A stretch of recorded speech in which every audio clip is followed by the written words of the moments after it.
అత్యంత కరుణామయుడు అపార కృపాశీలుడైన అల్లాహ్ పేరుతో ప్రారంభిస్తున్నాను. హజ్రత్ అబూ హుమామ్ రజియల్లాహు అన్హు గారు ఈ విధంగా చెప్తున్నారు, నేను ప్రవక్త గారు చెప్తూ ఉంటే విన్నాను, మీరు మీ ఏదైనా పాపం చేసినా, ఏదైనా నేరం చేసినా, ఏదైనా తప్పు చేసినా కూడా మీ యొక్క పాపాన్ని రాయటానికి దైవదూత అతని యొక్క కలంను కొంచెం సేపు అలాగే పెట్టి ఉంచటం జరుగుతుంది. ఆ పాపాన్ని రాయకుండా అలాగే ఉండిపోతాడు.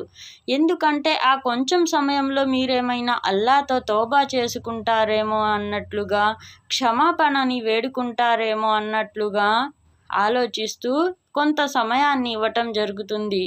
ఒకవేళ మీరు అల్లాతో క్షమాపణ వేడుకున్నట్లయితే ఆ దైవదూత ఆ పాపాన్ని రాయకుండా, ప్రళయ దినం నాడు అల్లా ముందు దాన్ని ప్రస్తావించకుండా, మీకు ఆ పాపం యొక్క శిక్ష పడకుండా ఉంచటం జరుగుతుంది. అందువల్ల మీరు ఏదైనా తప్పు చేసినా కూడా వెంటనే అల్లాతో తౌబా చేసుకొని, అల్లాతో పాప క్షమాపణ చేసుకొని, మరలా ఆ తప్పును చేయకుండా ఉండటానికి ప్రయత్నిస్తూ ఉండాలి. అల్లా మనకు వినే భాగ్యాన్నే కాకుండా ఆచరించే భాగ్యాన్ని ఇవ్వాలని కోరుతున్నాను. ఆమీన్.